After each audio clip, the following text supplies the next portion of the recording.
here for our Thursday night podcast. There's been some crazy developments in college football over the last 24 hours. So we'll dive into some of that.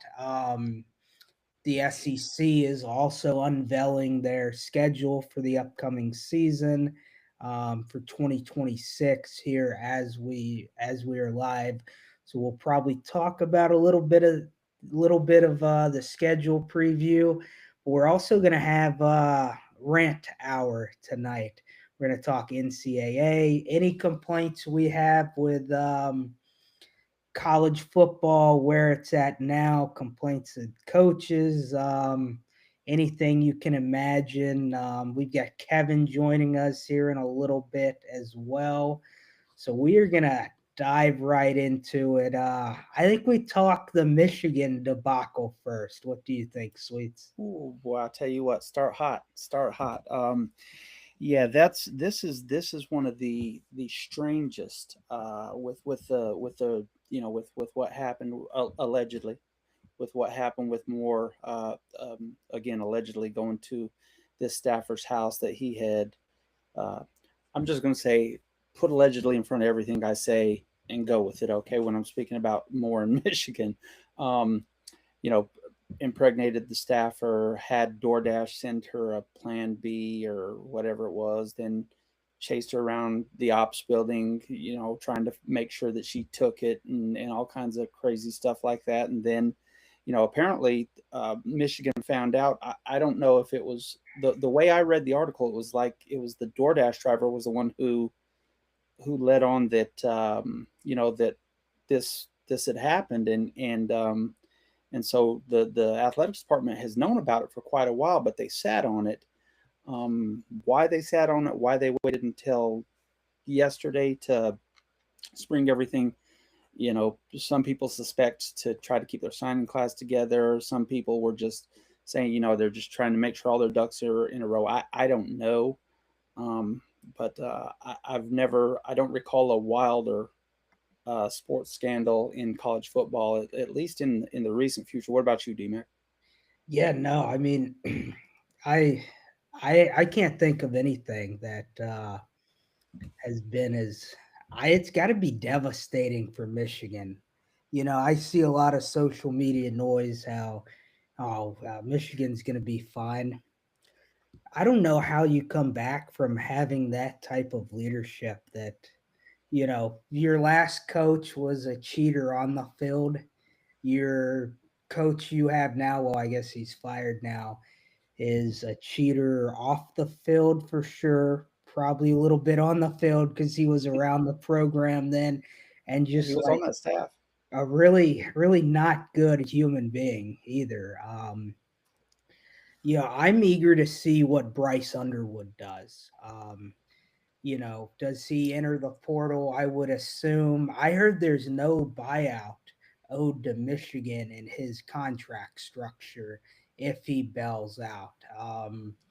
So that would be something to monitor. I know now, and rightfully so, universities are starting to, threaten legal action if players leave out of these NIL contracts, which I completely agree with. But Me it too. looks like Bryce Underwood may have a sweetheart deal. I wonder who was someone like Scott Woodward writing that for for Michigan there, given the ultimate bailout. But no, I mean it came to me as a huge shock seeing that, and then how things played out last night.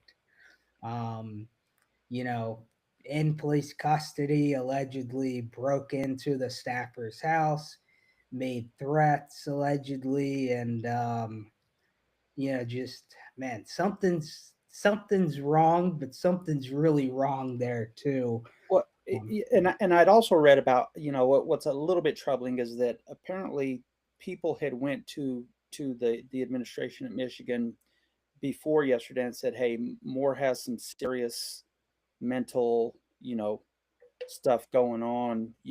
Treat him, anything, any conversations you have with him, treat him with kid gloves because, he isn't in a good place." And obviously, they fired him, and his first move was to apparently head to that staffer's house, and with a couple of knives, and I mean, I just, it's it's like it's make believe. Truth is stranger than fiction, truly, because you couldn't imagine the head coach of a major university, defending national, 2 years ago, we're the national champions, and this guy's threatening to kill himself, and his executive assistant, I guess, was her title, and all that. It just like I says, doesn't seem real. Yeah, it's I mean, absolutely insane that in the year 2025, that which I know things like this haven't really happened in the past, but that they're happening now blows my mind. As a society, we're supposed to be advancing, not taking 30 steps backwards. And everything's going to get out of there. Here we are on social media, everything gets out there on social media. There aren't any secrets anymore. There just aren't. Somebody knows, and they're going to get out there eventually. And you got to feel for his wife, as he had 3 daughters, I guess. I mean, I can't imagine. I just saw pictures of them. They look like they're a lot younger. So I just can't imagine the stuff that wife and those kids have to go through, because he was, for lack of a better term, a piece of shit. I mean, I don't know how else you can describe him, because good people don't, people make mistakes. We all make mistakes. Nobody's perfect. I'm not, don't get that twisted, but, you know, I could never dream of doing anything that he did, as far as any that goes. So, there's got to be a line in the sand somewhere, and he crossed that by 4 deserts. So, mm, Yeah, I mean, geez, the amount of problems that coaches have with young girls is insane to me. undefeated, Yeah, undefeated. I mean, I I'm I just can I can tell you, if I'm an AD and if this just little soundbite gets taken out of context, it's gonna look bad. But I don't know if I'd let a head coach hire any females in the whole program, honestly. that it's. I mean, it's it always, sex sells, and people are attracted to physical looks and stuff like that. And when you're putting, especially these younger girls, I guess she was in her 30s, so, and Moore was 39, so it wasn't like he was in his 50s, 60s, 70s, taking advantage of some young staffer. These two weren't that far apart age wise, I don't believe. They're both in their 30s, so it wasn't one of older man, um, grooming a younger female. It was just, uh, the guy who, couldn't keep it in his pants, and destroyed his life, his family, and everything else that goes along with it, along with kicking Michigan Wolverine football in the nuts too. Yeah. Have you ever seen the TV show Suits? I've heard of it, never got into it. So one of the main characters, Harvey Specter, um, he has kind of like a relationship with his receptionist, Donna. Well, she goes to work for another lawyer, and he's interviewing candidates, and there's all these really good looking girls applying. And then there's this much older lady named Gretchen, who you can tell is there to do the job, not any of the extra stuff. And that's who he ends up hiring. And that's, in my mind, how these programs need to move moving forward. And I hate that that could potentially take jobs away from women in sports, but at the same time, like, You can give those jobs to women still.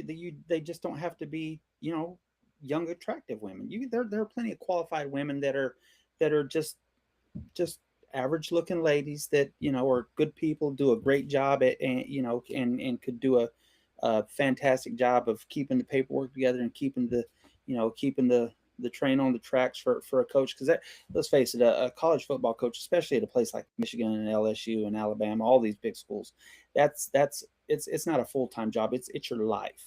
I mean, these guys aren't it's not a 40-hour week job. It's closer to 100, or maybe 100 plus, and so they need these staffers to keep them organized. It's impossible to do on your own. So they don't have to necessarily take jobs away from ladies. Just be careful who you hire. And I got to be honest with you, as an AD, you've seen this happen, multiple, and it's starting to become more prevalent too. At what point do AGs just put in a contract? Look, if you embarrass us in any way, if we hear that you're hitting on a staff or whatever, we're firing you with cause, and that's it. And if a coach can't sign that agreement, then they might not be the guy that you want anyway. This is just my thought on it.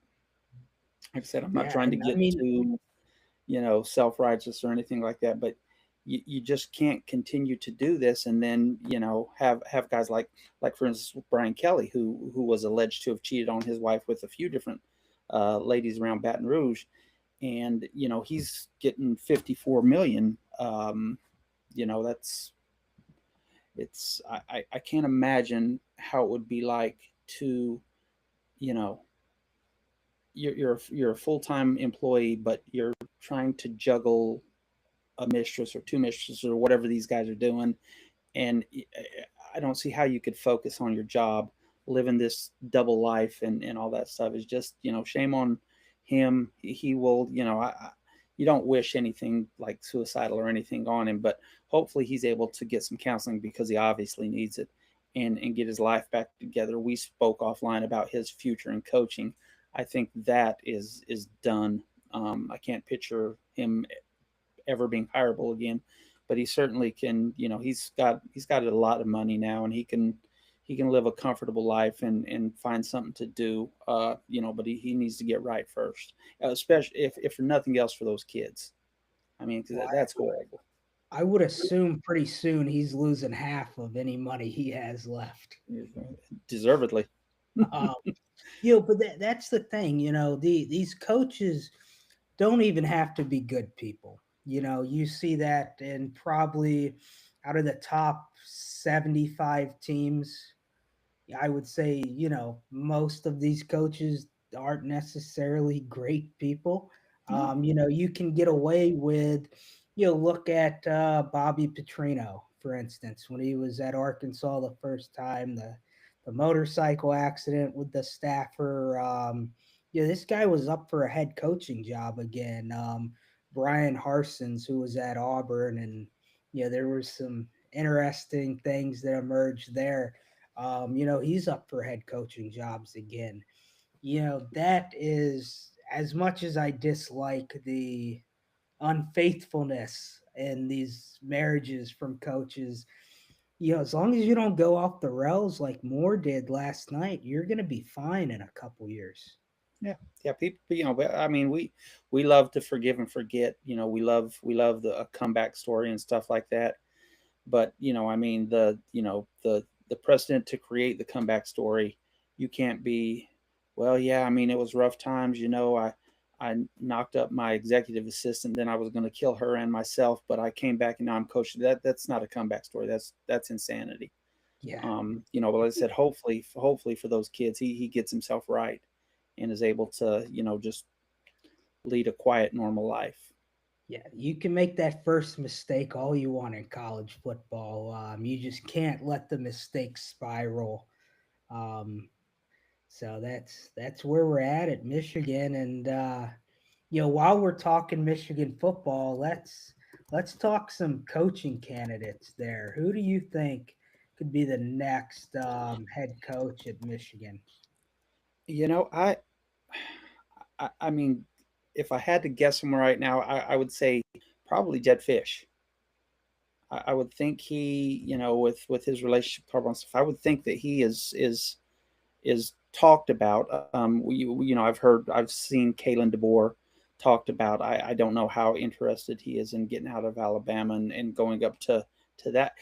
Michigan's a tough sell right now, with the show cause, not even cooled off yet, and everything else. There, Michigan is not the Michigan job it was 5 years ago. That being said, somebody's going to take that money, and Michigan's got a lot of that. They're going to offer it to somebody, and someone's going to take it. Who that is, I don't know. But if I had to guess right now, I'd say Fish. What are your thoughts? Yeah, I think they need to go get a big name though. Right now you look at the Big Ten. You've got Ryan Day at Ohio State. You've got Dan Lanning at Oregon. You've got Kurt Signetti at Indiana. Right now, I mean, if you just go and hire, I hate to call Jed Fish status quo, but you just go hire like a good coach. Um, you're not breaking into that top three. You've got to go find a guy who can really be a game changer. And there's just not that many coaches that I think are that guy. Unless I don't think Kalen DeBear is leaving Alabama to go to Michigan.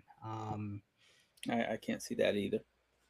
I've seen Jesse Minter passed around, the Chargers defensive coordinator.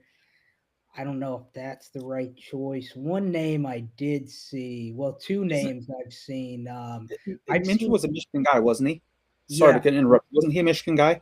yeah, he was on that championship staff. Yeah. Really good coach. I don't know if he's ready to go from DC in the pros the last couple of years to being a head coach. One name that does intrigue me, and I don't know if there's any real smoke around it, but ESPN put Manny Diaz at Duke on the list. Hmm, that's an interesting name. He has.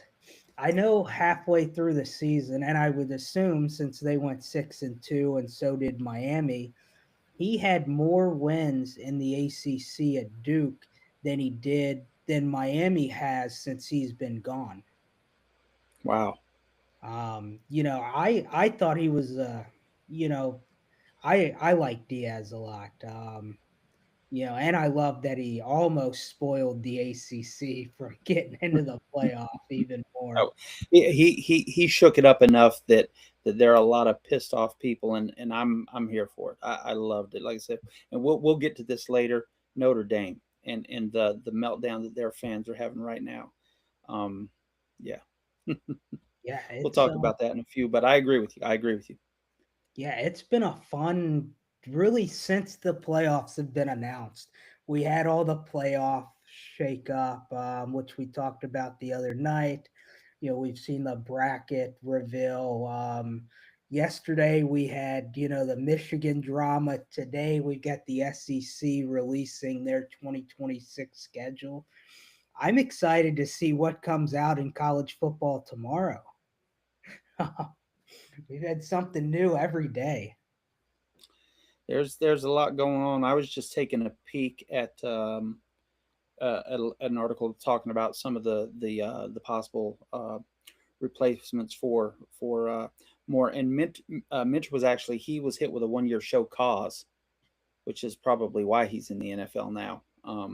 When Michigan won and a lot of them got in trouble, he was popped with 1 year, so he's good to come back now. There would be nothing precluding Michigan from hiring him, at least from a standpoint of him not being able to coach. So and I've seen Jay Harbaugh is a name that is on the list I'm looking at. Fish, Diaz, DeBoer. I agree with you. I think they'll try to make a splash, but I just don't. I don't know what big. I mean, I don't think Manny Diaz is a big name. I'm intrigued by him as at Michigan, but I wouldn't describe him as a big name. Um, you know, I don't know. I just don't think he's a big name. He could go there and do really well. Because Michigan's going to spend money, and try to right this ship as quickly as possible. Another interesting thing is who's gonna stay and who's gonna go. Besides Underwood, Michigan's got a lot of talent on that team. And a lot of those kids, I saw one of their highly rated tight end who had signed with him last week apparently asked for his release and they had to grant it. So I imagine there'll be more of that coming. I'm just curious to see who it is and how that goes. I think Michigan will want to get somebody hired as soon as possible to avoid a mass exodus, but um, it's just a tough time of year to do that. Yeah, if they want to really go, and I'm gonna say big name, or yeah, big game hunting here. I think Clark Lee. I know he signed an extension with Vandy, but he's a guy you got to kick the tires on. No, I think that'd be a good hire. Yeah, he's won at Vandy. He's gonna fix the culture, and I'm gonna say this now. Clark Lee's not the kind of guy who's gonna create the problems you've had with the last two coaches. I agree You with know, that. he's He a seems high, like very, very big on integrity. yeah, high character coach. To me, that would be a huge splash hire. And Yeah. he's a guy who can compete with the top three coaches in that league. And he fits in with my Charlene Wells theory. I don't know if I've given you my Charlene Wells. Do you know who Charlene Wells is, DMAC? Oh, Okay, so you know who Vanessa Williams is. yeah, Okay, so Vanessa Williams was Miss America like in the early 80s. I want to say maybe mid 80s. She lost her crown because she had some, I don't know if it was, some nude man, I don't know if it was Playboy or whatever, but she had, a photo shoot and, it came back to bite her and she had to relinquish the crown or renounce or whatever and all that stuff. Well, the next year for Miss America is none other than Miss Utah, and that was Charlene Wells. Charlene Wells was a lily white, good LDS girl, um, you know, church, daily, all that jazz. And I think the reason she was chosen was because there was such a stain on that title the year before that they wanted to go in the opposite direction. And I think that Michigan might be in a place where they try to take the stain of more off and they try to hire a very high character person. So I think Lee would be a good, and he can coach football too. So I think that'd be a really good fit. yeah, I I completely agree there. I'm actually pulling up I think Brian Charlotte. Kelly would be a good fit there. Yeah, I don't know if he necessarily rights the wrongs that they've I made.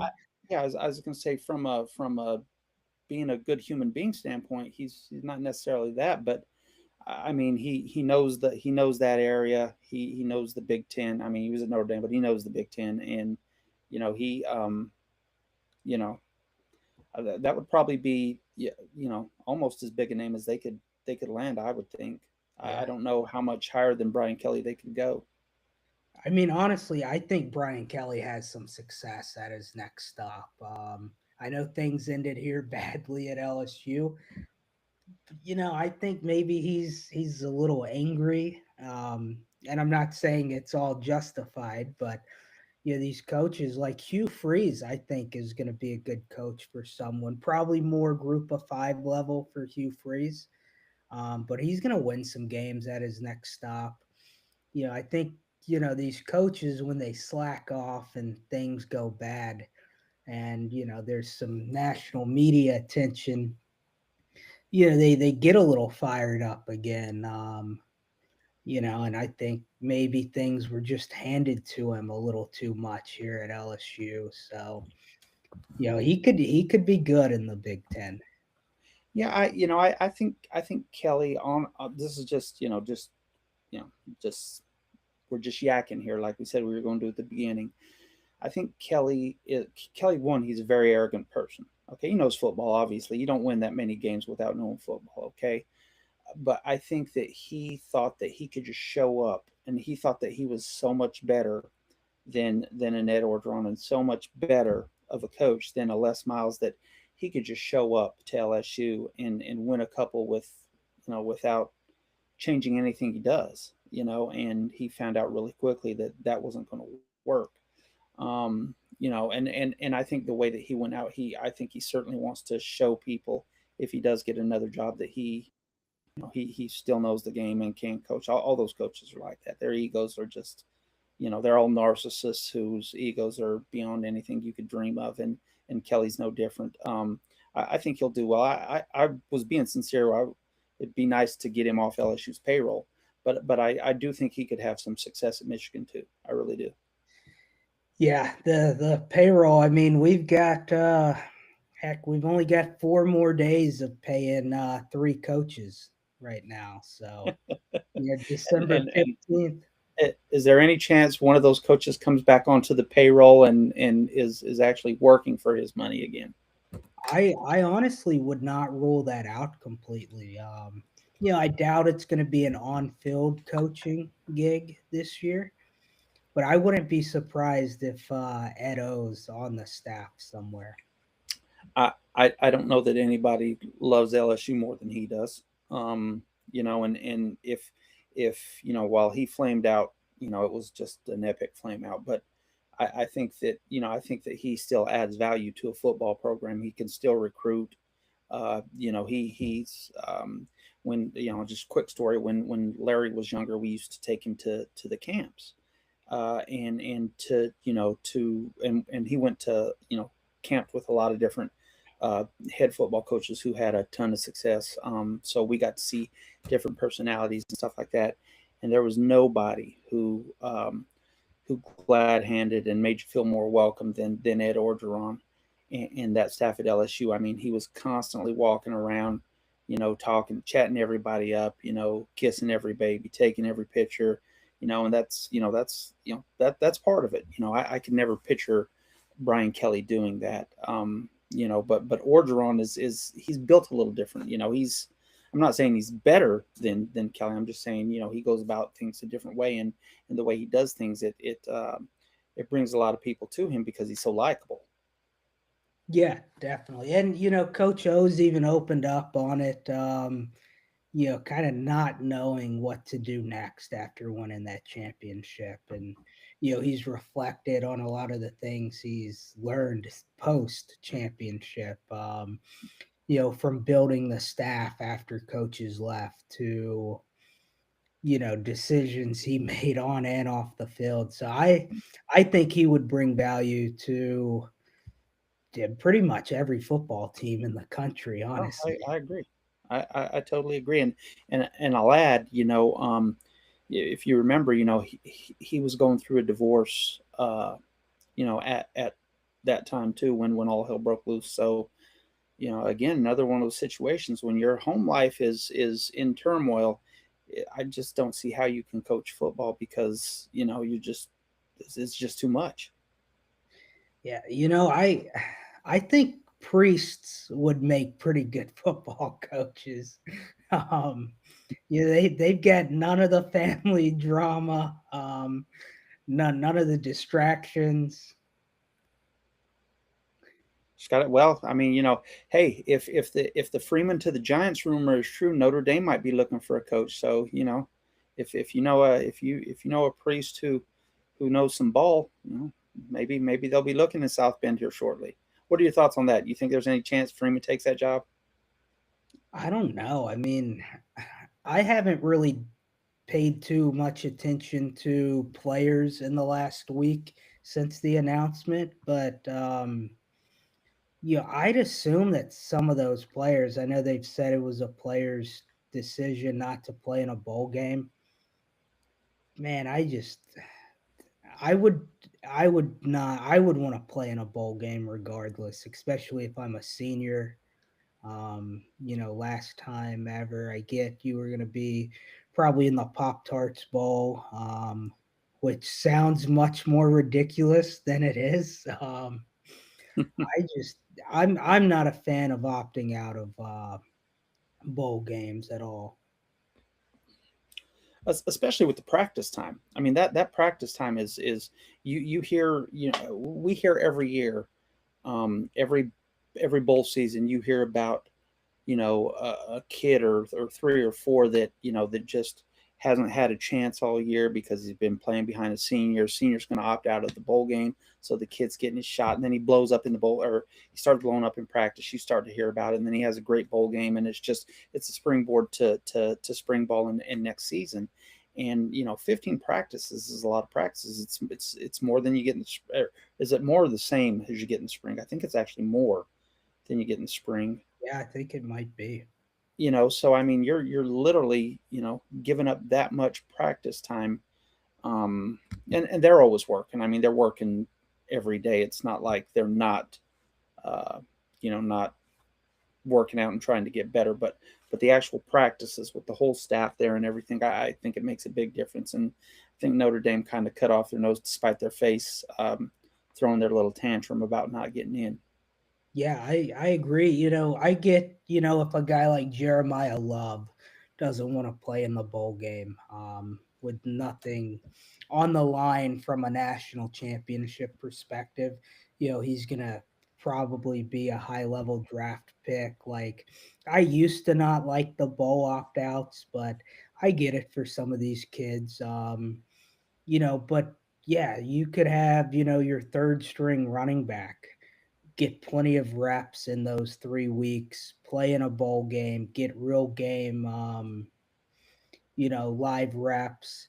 And the great thing about bowl games is you've got a lot of guys who you only played 4 games, so you could redshirt. Well, you Yeah, can play them in the bowl game there. yeah, It's not too long. that Yeah, doesn't count against their eligibility, does it? Bowl no, games don't. Yeah, I mean that's I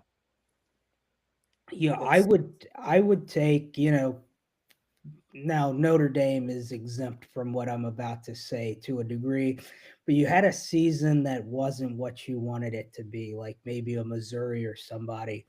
You go into that bowl game and treat it like boot camp. We're evaluating our roster. We're seeing who wants to be a Missouri Tiger or whoever you are. And yeah, you go out and you execute on everything you can and in those practices in that bowl game. And I would assume a lot of coaches now think of that as week one of 2026. Hey, this is where we start to change the things that didn't go well last year for us. This is where we make those changes and become a better team. Notre Dame completely eliminates themselves from those opportunities. So I wonder if there's more to it. Is Freeman on his way out? And Brian Kelly left him for a bowl game, and you know it was not well received there by the opt out. And if he leaves, that just avoids him from leaving them for a bowl game because they don't have one to play anyway. I'll tell you what, it would they wouldn't be happy up in South Bend if Freeman decides to take an NFL job. But if he's got an itch, I would say now's the time to scratch it because he's young enough that he goes if he did it for 3 or 4 years and flamed out, he could come back and start all over again. I mean Saban did it. He was only with the Dolphins for 2 years, but it's if you got an itch, I think it's better to scratch it at where he's at now than say like a Steve Spurrier or someone like that who was in his 60s when he decided to try pro ball. Just a different way of doing business there. So I mean, like I said, if that's ever been a possibility, I think now would be the time to do it. Yeah, no, I completely agree. I'm gonna see if I can share my screen here, and I am gonna show the SEC games here. So I don't know. Can you see that, Sweets? No, I just see Probably, you right. probably pretty tiny. Well, I'll go through. There you go. Well, Something's popping up now. okay, cool. So maybe you can see it. It's probably a little smaller on your screen, but it should be the equal size of Oz for those watching.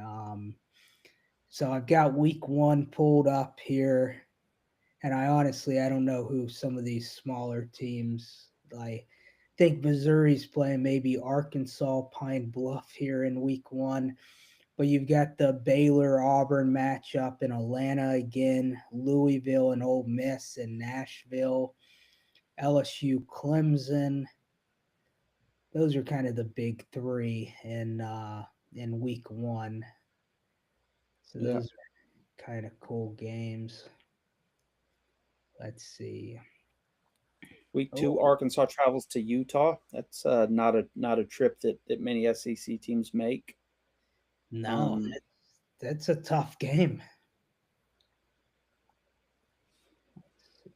Mississippi State, Minnesota will be an interesting, interconference game. It's not, not won't be a top 25 matchup, but it's, I mean, two programs in about the same spots in their respective conferences.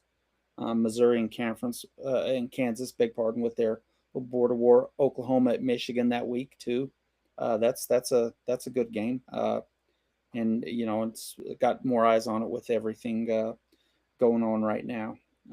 Ohio State and Texas is also week 2. So yeah, week two they get it humming. You get Tennessee, Georgia Tech too. How did I miss that? When's T's birthday?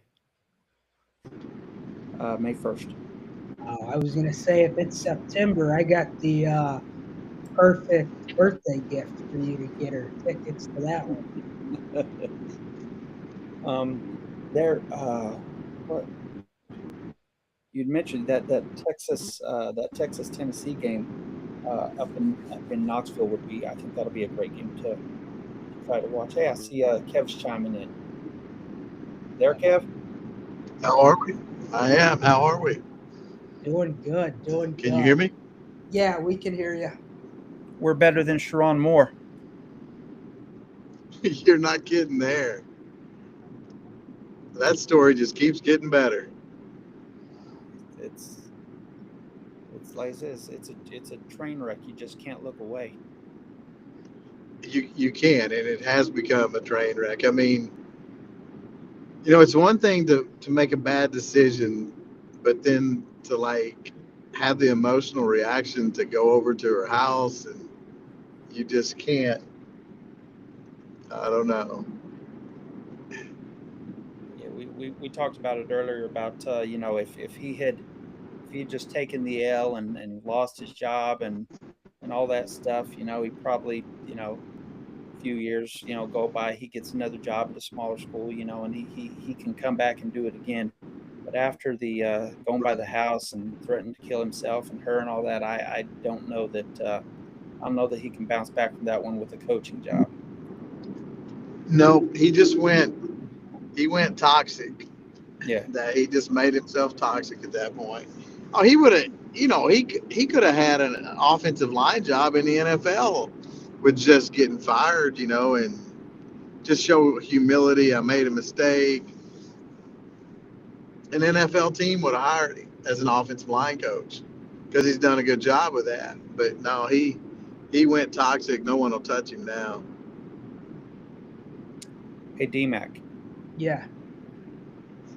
LSU at Tennessee, week 12. Oh, week 12. Okay, that's gonna be a good one. I might have to go up to Knoxville for that one. Yeah, that'll be a good one. I've got week 3 pulled up here, and you've got LSU at Ole Miss week 3 to open up SEC play for those two teams. To me, I think that move was decided in the last 10 days to make that the first SEC game for those schools. I think so. I think I'm going to go to Kentucky because I hadn't been. That's week 6. Well, I think it's week 8 is Auburn. I may be wrong on that. Auburn's just such an easy trip from Atlanta. Yeah, it is. And then we'll probably go to the Tennessee game. Kim, that's her favorite place for as a road game. We've been there 4 or 5 times.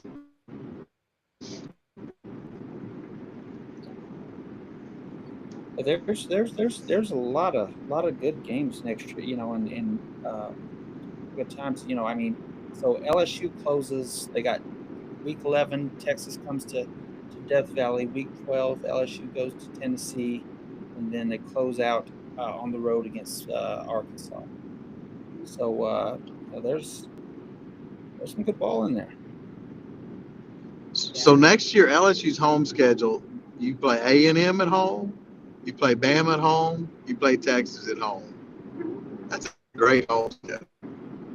Yeah, those are the games you want at home. And I think every LSU fan wants Ole Miss on the road next year. Mississippi State's at home too. Right.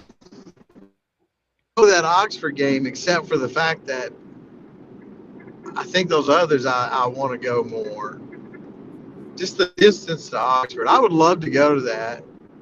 I tell you though, D-Mac, if you go, be careful. Not so much of the fans, man, but they're police officers and stuff. They're going to give you a hard time. They're going to look for a reason to do something. Well, I can promise you I will not get pulled over there. I am going on my Ole Miss bus trip again this year like we did last year. So I'm squared away from a speeding ticket. But as far as being on campus, yeah, things could still happen there for sure. So let me see here. Oh, I have to refresh it because I've only got up to week 9 here on the SEC Twitter page. Let me get to week 10 here. Well, back to did Ole Miss still have the next to the visitor when you went there? Can you say that again, Kev? You cut out a little bit. When you went this year, were you next to the visitor section at Ole Miss? Or excuse me, next to the student section? Yes, we were. See, it's been 7 years, probably 6, 7 years, 8 years. We were there next to the student section, and their students started throwing stuff at LSU fans. We were just killing them that night. It was Orgeron's like second year. Guys he ran all over them. Long story short, the Ole Miss police officers arrested some LSU fans because they were complaining that the Ole Miss students were throwing stuff at them. Yeah, that's that makes sense. It's true stories. I believe you because those backward, that's it. Mississippi is, there's a reason why John Grisham is able to write so many good books. He's got a lot of material to work with crazy stuff in Mississippi. That's right. There's some good people there, but there's also some very backwards people that. Let's just call it what it is. A little bit like Louisiana with the political. People in power not being always honest. That's right. Yeah, maybe they could be a head football coach. It's become real popular being a horrible person and a head football coach. Yeah, again, that Moore stuff, man, that's just unbelievable. Just the layers of bad decisions. Look, we all make bad decisions. I'll make a bad decision in the next 6 weeks. But the layers of just continuing the bad decisions that he made. It's almost sheer arrogance, which, they've never really stepped up and owned any of their misgivings over the past, 7, 8 years. That they've kicked the can down the road. The athletic department has. They've never really made any of their coaches suffer.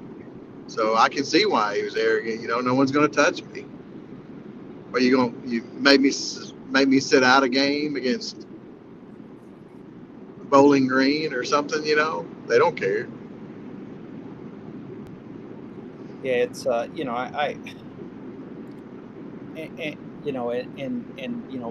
from an organizational standpoint, but from a human standpoint, with Moore, when that all went down yesterday, I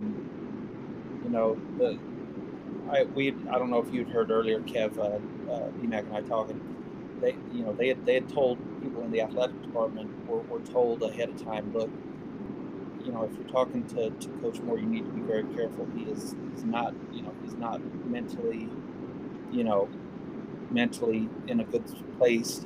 Just be very careful. So Michigan's AD says, okay, yeah, that sounds good. I'll just call him in by himself with no HR, no security, no nothing. I'll just call him in and fire him, and we'll just see what happens after that. Well, I'm sure that when they fired him, they told him why they fired him, and I'm sure that his executive assistant was part of that conversation. So what's the first thing he does after he gets fired? He heads straight to her house. Yeah. Lord, oh me. It's just like I said, the bad decisions just kept on piling up from that. Speaking of that, how does and today they said he's going to hire the next coach. But how in the hell does that athletic director still have his job with all the things that have happened in the last 6-7 years? How in the hell does Ward Manuel keep his job? Yeah, I guess that one national championship carries a lot of sway. Yeah, I can't picture another reason to have him around. And I perused their board today because I wanted some entertainment. It was very entertaining. But that's a lot of Michigan fans are saying, why is he employed? And then agreeing with you saying he cannot choose the next coach. That's just, that can't happen. So curious to see what happens, from that standpoint as well, if their board of regents pushes him out, because I think that's who has to be the one to make that call. It'll be interesting to see if they pull the trigger on that, or if they just try to let him ride the storm out. I don't know. Yeah, I mean, if he's not going to be there, you certainly don't want him hiring your next coach. So yeah, because that's a decision I imagine it'll come down quickly. ADs are ready to bring their own football coach in when they go somewhere. So, I think we talk, Brian Kelly, Clark Lee, guys like that. If they come in, I think they want to have some guarantees that who hires them is going to be around. But if you bring in a guy like, someone who's not as well known, maybe the plan could be, hey, look, we're going to reevaluate things in a year from now. No, I got to believe that over the next few days, somebody steps in and that athletic director gets fired. I don't see how they can let that athletic director stay. Because he's go ahead.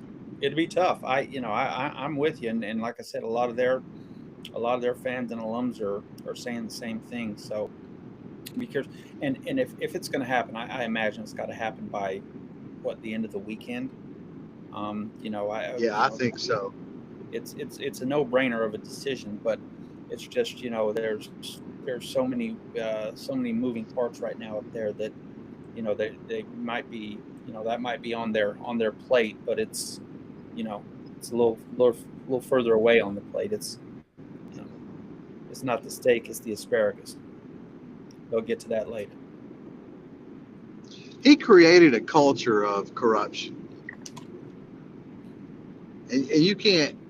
It's one thing if you get one or two slaps on the wrist, but again, you go back to that one assistant before the cheating scandal, that co-offensive coordinator that got termed for having porn and stuff, and I think, and having all those ex-players, I mean, you had that, and you had Harbaugh. I mean, there's just been a lot of shit that he's not stepped in and put any kind of controls in place. No, I agree. I just think there, because this isn't the first. Obviously it's not the first thing to happen, but it's not even just football. There were allegations of criminal behavior, sexual harassment within the hockey program, physical abuse in the basketball program with Juwan Howard.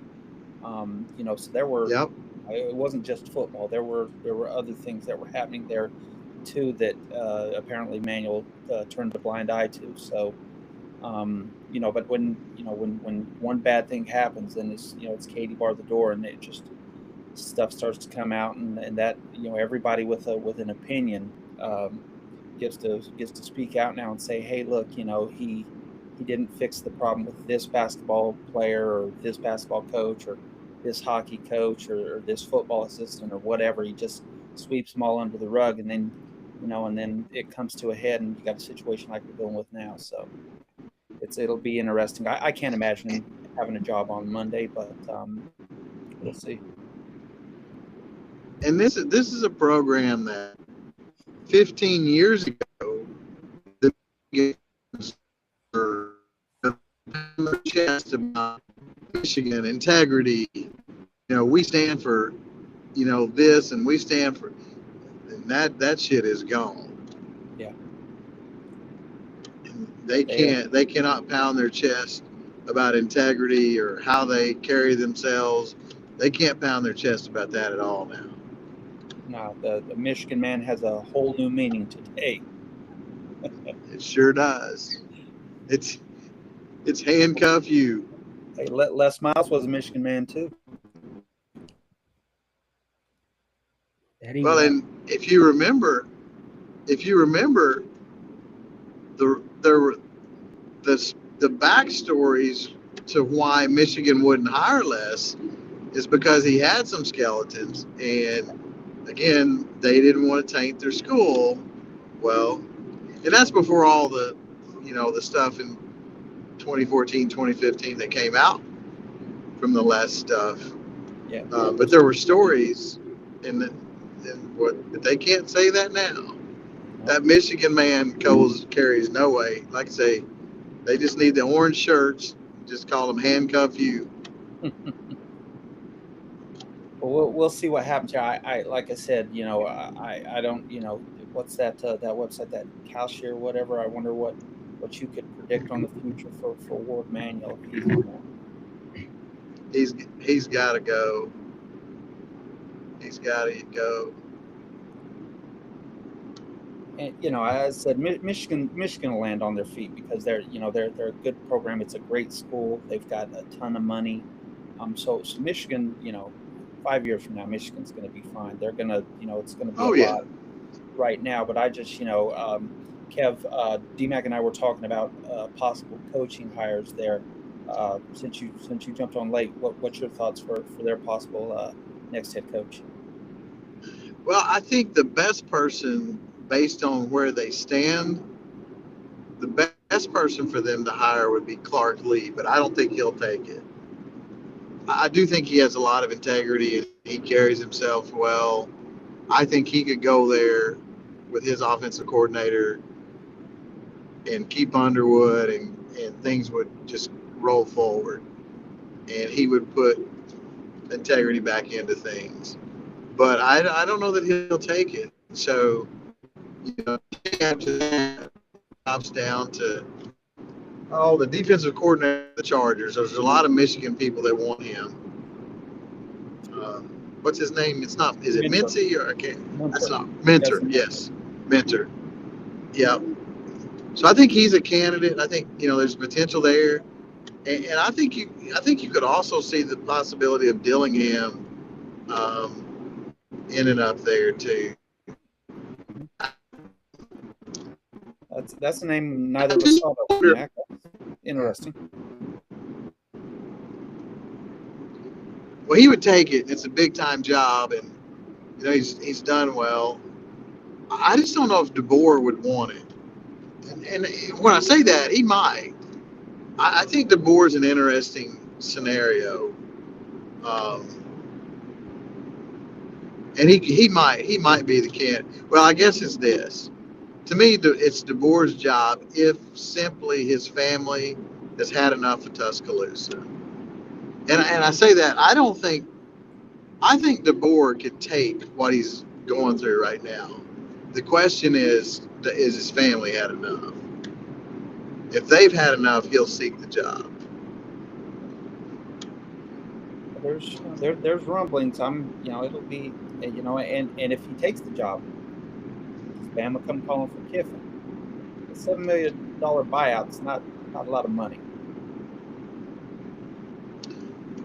There will be a movement for Bama to do it, but it will be hard for Kiffin to get that job. I know the speaking of rumors, the swirling about young Coach Kiffin when he was just a wee lad and a high level boosters bride. I don't know if Yep. I don't know if that's true or not, but those are rumors that we've all heard.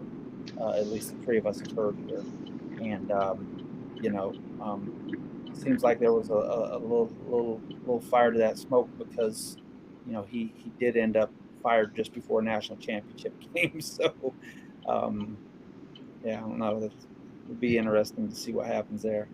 But so do you think DeBoer is the lead dog? I'm not going to say he's the lead dog because I don't know where he's at. Um, I really think from hearing some stuff that Clark Lee might be the lead dog. I really think that might be the case.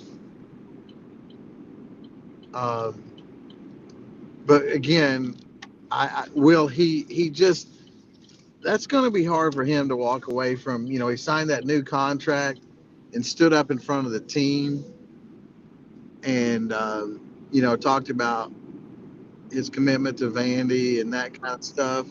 It's one thing to get a contract. It's another thing that you get up in front of your team and make that commitment. And again, there's a lot of coaches that would walk away from that. So I'm not trying to say that just any coach can, but I do think Clark Lee is the type of coach that if he says something like that in front of his team, that it means something to him to say that. I agree with that. I agree with that. He does. I don't believe he's interviewed for any of these jobs in the office. I know he was talked about, but I don't recall him actually being interviewed by anybody. I, So I mean, there's something to be said for that because he's certainly been a candidate. yep. I think if DeBoer shows an interest and talks to them, yes, he's their lead candidate. I just don't know where he's at with it. I mean, that's the thing where I scratch my head. I can't tell if he's had enough yet. I think he likes the being at Bama as far as the prestige of that program, but we talk about hot seat with the administration and that, and yes, that can but the thing that will get him is living in Tuscaloosa with that fan base. If they're upset with you, he got a little bit of it after week 1 in that Florida State game. But let's say he loses, first round to Oklahoma again. The way that he will be treated in public, him and his family, and that it will be bad. Oh yeah. I mean, there's Bama fans. I mean, I've got Bama fans that admit it. I was texting them last night, and they were sitting there saying, "Yeah, that will be the thing." And I think that's where, like I said, you know, I think his personality, I think he can deal with it. But if his wife and others in the family get fed up with it, then he'll leave. I mean, it's one thing for you to put up with it. It's another thing if your wife and family is dealing with it. I don't know. It's gonna be a ride. But I think there's truth in that Kiffin and the boosters. I think there's truth in that because he wasn't even considered when they hired DeBoer, and he wanted the job. And there's a reason he wasn't considered, and that those money people are not going to change their minds about it. They'll go find someone else. I mean, I think their first call would be to Freeman at Notre Dame. Saban really likes him, and again, I'm not saying he would take it, but that's who I think their first call would be to. would be, that'd be an interesting discussion if the job opens up.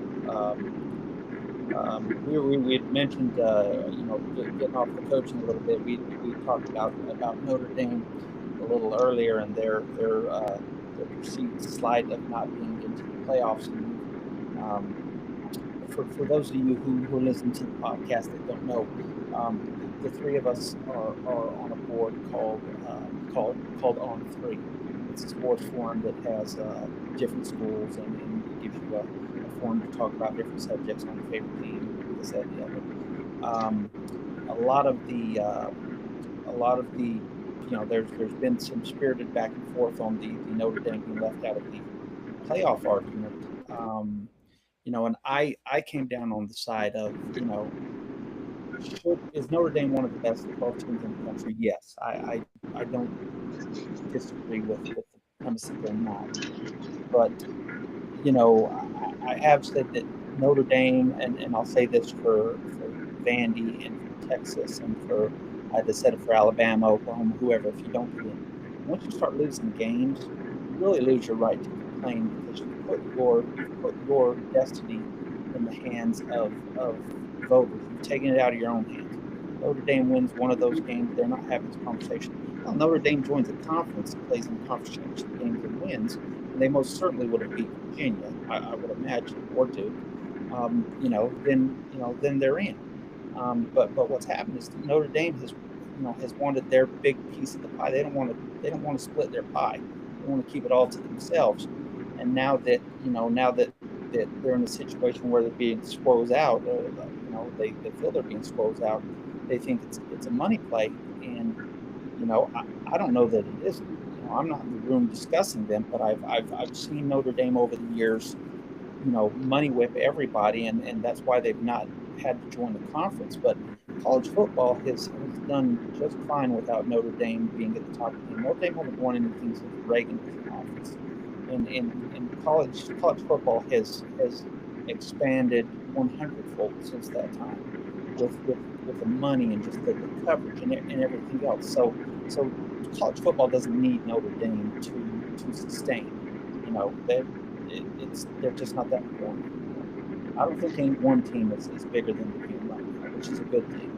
And I just think that their fans are I understand them being upset because they feel they should be in over a few teams that didn't make it in. But the simple solution is win the games. And I would say, like I said, I'd say that to any team. That Alabama, if they got squoze out, Oklahoma, any of them, you lost your games. You had a chance to win. That's on you. Don't blame everybody else because you didn't handle your business. So, what are your thoughts on that? Yeah, I mean, Notre Dame's got to join a conference. I know I saw the MOU when if they're ranked in the top 11, they automatically get in. It talks of that for the future. And then I've seen some rumblings of, maybe they poach Miami as a partner to find another conference to get in. I think Notre Dame has got to join a conference, or what makes them any different than a group of 5 team, other than the brand that hasn't done much in a really long time. So I'm all for almost excluding them from the playoffs unless they're an undefeated team or something like that, until they join a conference. They get to play a pretty easy schedule every year. And now, as we see these teams, there's a big conflict between Notre Dame and the ACC right now. They play a lot of those lower tier teams out of the ACC. What if the ACC commissioner goes, hey, you know what? We're not going to play Notre Dame in football at all. Tell them go find 6 or 7 other teams to play. And then, who are they going to be scheduling? The ULMs and the Texas States of the world. Then if they're 11-1, there's no difference between them and a James Madison or a North Texas. So I think they've been able to benefit on the brand for so long that I get, they think it's worth this, and maybe it is, maybe it's not, but I think you're coming to a time in college football where, why are we giving Notre Dame the benefit of the doubt year in and year out? Their three biggest wins this year are over USC, Pitt, and Navy. Um, we talked BYU, and I'm all for quality losses. Don't get me wrong, but if that's you said it last week. If that's all you have, that's not enough. And I think the BYU was it the BYU AD or the Big 12 commissioner? I can't remember which one. I think it was the commissioner. Summed it up perfectly. Like, hey, of course I would love for BYU to have made it in the playoffs too. But what we're not going to do as a conference is they're not going to opt out, and they're going to be happy with where they're at. Right. And you've got what BYU beat Utah this year, right? Yes. Yeah, so that's quality win. Yeah, it just Notre Dame's gotta join the rest of the country. You've seen you've seen Army and Navy join conferences, Air Force. Well, yeah, you've seen the service institutions join. Why can't BYU. yeah BYU wasn't independent. BYU? Who are the independents now? Let me look at that real quick. But BYU wasn't independent not too long ago until they dropped out of the Mountain West and then they joined the Big 12. But you're spot on, DMAC. At the end of the day, they cherry pick their schedule, and some of these are done a few years in advance. You would have hoped that the USC game would have been a better game. You would have hoped that Syracuse would have been a better game, Wisconsin, stuff like that. But they weren't. So and everyone says, oh well, you play they play who you put in front of them. No, they play who they put in front of them.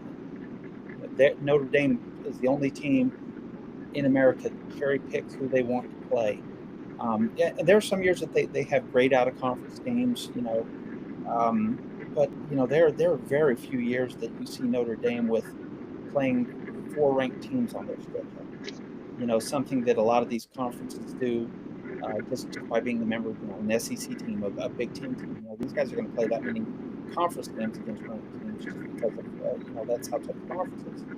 And Notre Dame doesn't do that. And then again, I think it's more about the money than the competition, because it says they had that groundbreaking contract with NBC, late 80s, early 90s, where they were exclusive and stuff like that, and you're just like, that greed is coming back to bite them now, because you're starting to see ADs coming out today. I read it today. ADs are saying, hey, look, if Notre Dame wants to take their ball and go home, then get on. We don't have to schedule you. We can find plenty of quality opponents to schedule. We don't need Notre Dame to fill out our schedule. So I'm curious to see if that comes to fruition or anything. And lastly, their AD Bavakwa, how embarrassing that he came out and said Notre Dame went on one of the most epic 10-game winning streaks in the history of college football. That those killer matchups against 2-10 Purdue and Syracuse, that those were God, how that's I watched those games twice a week. They were so titillating. It's silly. That was really, really embarrassing. And I don't think he did himself or the school any favors by going on that little, throwing that little tantrum. DMAC? Yeah, let's break down this Notre Dame schedule. So after starting 0-2, they play Purdue. They have a tough road game at Arkansas, who is a 2-10 team this year. Then they get Boise State at home, NC State at home. Yeah, they did play USC. Then they travel to Boston College. They play Navy, travel to Pitt, which, Pitt was ranked at that point. Then Syracuse, and then they finished the year at Stanford. I can name 16 SEC teams who would trade that 10 game slate. Heck, Arkansas would even choose to play themselves in one of their Oh 10 yeah. games to close out. Arkansas would happily have a scrimmage against each other than go through. Yeah. I mean that's what I'm saying is looking at that schedule and having him say, one of the most epic 10-game winning streaks in the history of college football. I mean it's embarrassing. I'm looking and laughing. I'm like, well, they hung 50 on 2-10 Purdue. God, how impressive! It was almost as impressive as hanging 70 on 2-10 Syracuse. But it's like I said, I'm sure Syracuse was a little better when they made the schedule, and they did lose their quarterback this year, but Syracuse was never going to be a 10-2 team. Stanford is who they are every year. Pitt's on and off. Navy, Service Academy, they're up against it. BC hasn't been good for years. USC, NC State, meh. Boise State, one of the G5 royalty. It just the meat of their schedule was Miami and Texas A&M, and they lost both those games. One of them at home. So, if you wanna seat at the table, win the games that they schedule you for, and if you lose a couple of them, don't complain when they put somebody else in over you. Especially if you lose one of those games at home. You mentioned that. To me, that's what it comes down to. If you lose, and they were ahead in the second half of that A&M game. So if you win that game, it's you're in. You could win that game and lose some to somebody else, and with 2 losses. If you have a win over A&M and a win over USC, you're probably in. But if you lose a game at home that you score 40 points in, you can't complain if you're out. You may have an argument to be in, but if you lose a home game that's a meaningful game, then you just got to suck it up. You put yourself on the bubble. To me, them and Miami and Bama were all on the bubble because they lost home games. Whoever lost that. No, I agree. I was going to say, and I've said, it's not that it's Notre Dame. If Miami had got froze out, if Alabama had gotten froze out, if Oklahoma had gotten froze out, I'd have said the same thing to their fan bases. Look, you lost 2 games. Win your games. If you lose 2 games, shut up and hope that you did enough to make people happy, because that means that you anticipate 2 opportunities to be in it. So yeah, miss me with that. Especially winnable home games. Yeah. So one thing that I do want to bring up before we wrap up, little coaching news in the SEC. Tennessee hiring Jim Knowles, the former Penn State and former Ohio State DC. Man, that's a huge hire by Tennessee, in my opinion. That is. They've got Josh Heupel on offense, he's the head coach, but play caller on offense. Now they add someone like Jim Knowles for defense. I'm eager to see how this Tennessee team performs in the future. Because I know 2 years ago they were in the playoff. This year fell a little short. But defense has been their big question the last several years, and huge get for Tennessee. Sweets, what are your thoughts on that? Totally agree with that. That's a big time hire. He's a solid DC, and coaches good football. That was a big move by Tennessee, and that will help that program by leaps and bounds. That's but I mean, listen, coach, Tennessee. I don't know what the contract was. I'm trying to pull up the numbers for the contract here. An average of 2.2 a year. So I mean, the teams are paying for the best, and these coaches want to come in and be at places where they can compete for national titles. And you can certainly compete for one on Rocky Top with Josh Heupel running your offense. So I think it's a great hire by Tennessee. Kev?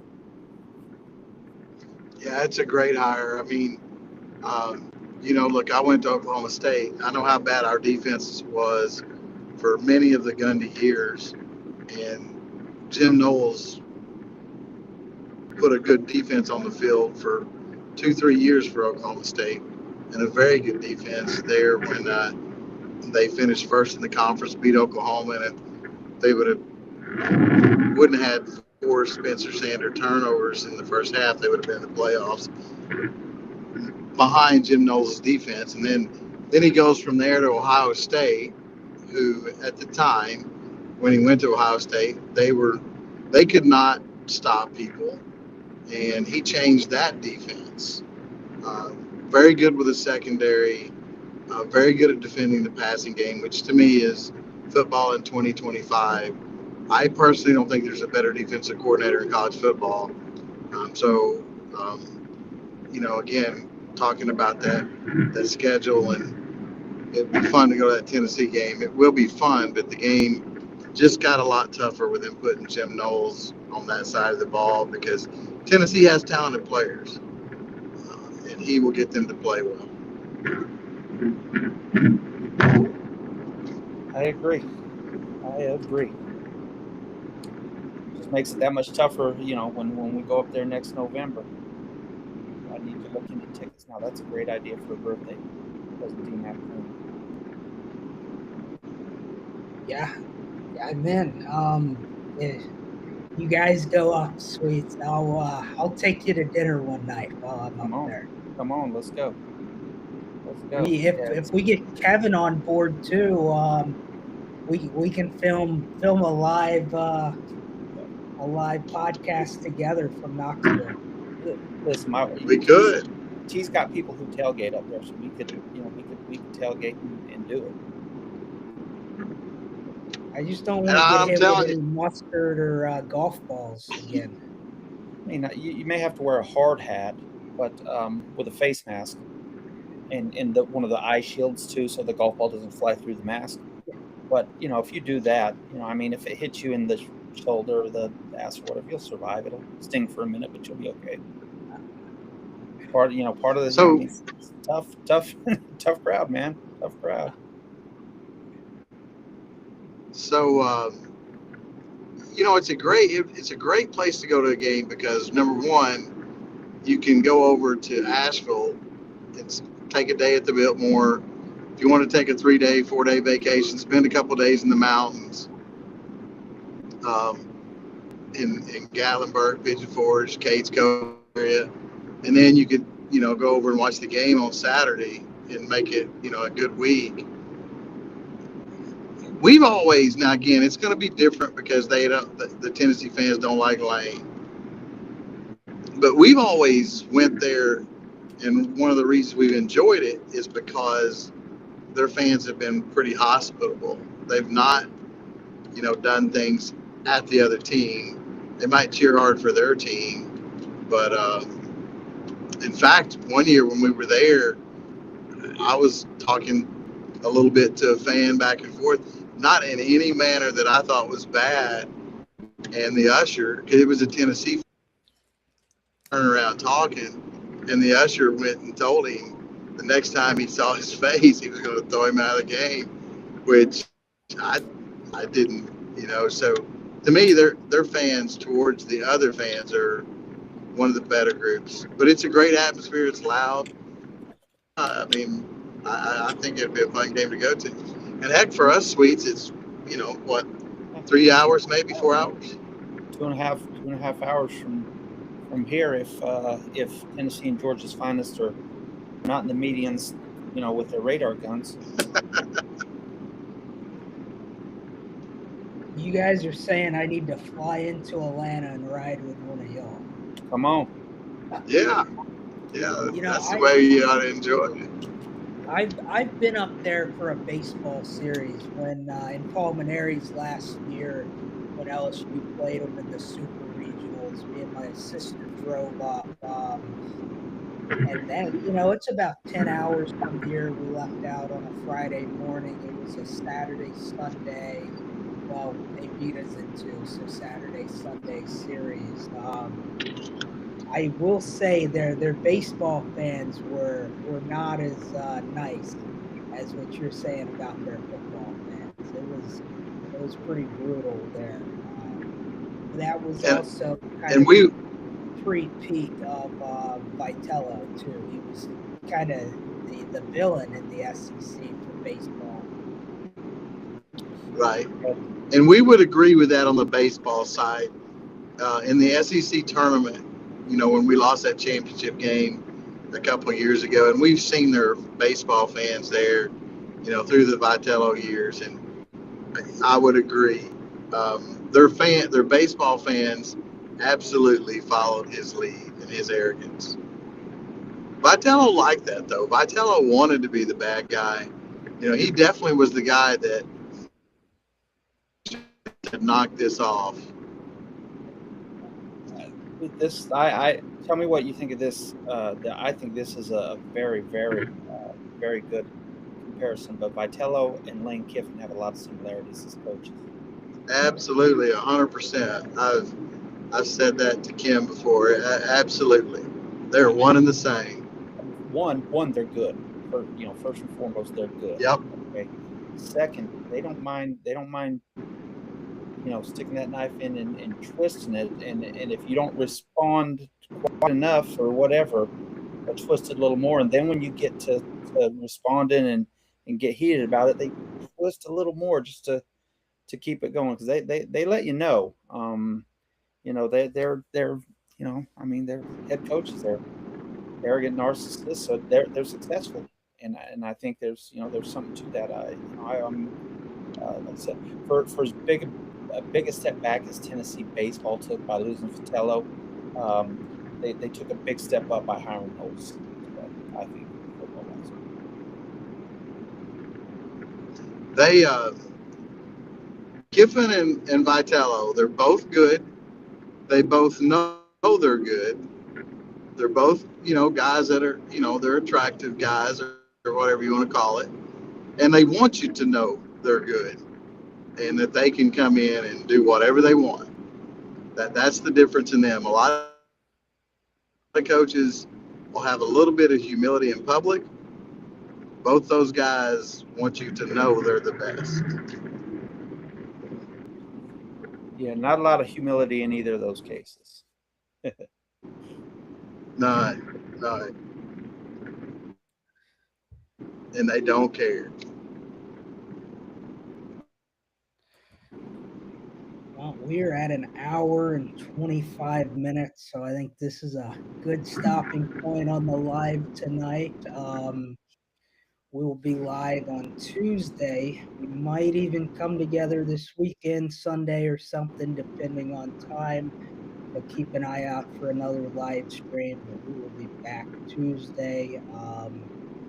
Thanks for tuning in tonight, listening to us rant a little bit, and we'll see you guys soon.